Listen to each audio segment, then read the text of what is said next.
حضرت عائشہ کے گھر میں آئے، سب سے محبوب بیوی عائشہ، بتایا اللہم ھذا قسمی فیما املک ولا تؤاخذنی فیما تملک ولا املک، اے میرا رب تو گواہ ہے میں اپنی بیویوں میں انصاف کرتا ہوں لیکن میری محبت عائشہ سے زیادہ ہے، اس پہ میری پکڑ نہ فرمانا۔ جن کے گود میں لیٹے ہوئے، جن کے سینے پر سر رکھے ہوئے اللہ کو جان دی، جن کے حجرے میں قیامت تک کے لیے آرام گاہ بنی، وہ اماں عائشہ، وہ اماں عائشہ جس کے حجرے میں صدیق و فاروق سوئے ہوں، وہ اماں عائشہ جس کی وجہ سے تیمم ملا، جس کی پاک دامنی کو بتانے کے لیے اللہ آیا، یوسف علیہ السلام پہ تہمت لگی زنا کی تو ایک بچے نے گواہی دی وشہد شاہد من اہلہا، اور منافقین نے حضرت عائشہ رضی اللہ تعالی عنہ پر اس گناہ کی تہمت لگائی تو میرا اللہ خود گواہ بن کے آیا اور اللہ نے قرآن اتارا۔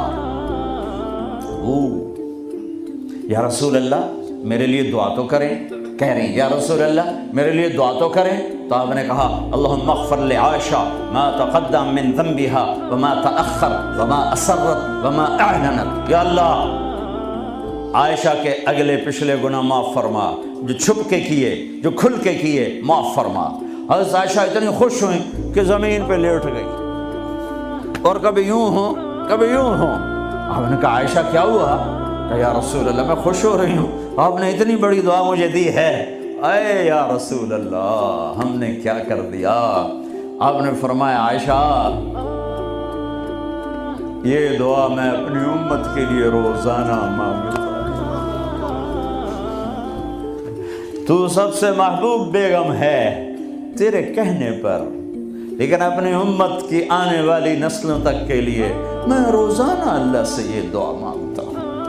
اعوذ باللہ من الشیطان الرجیم، بسم اللہ الرحمن الرحیم۔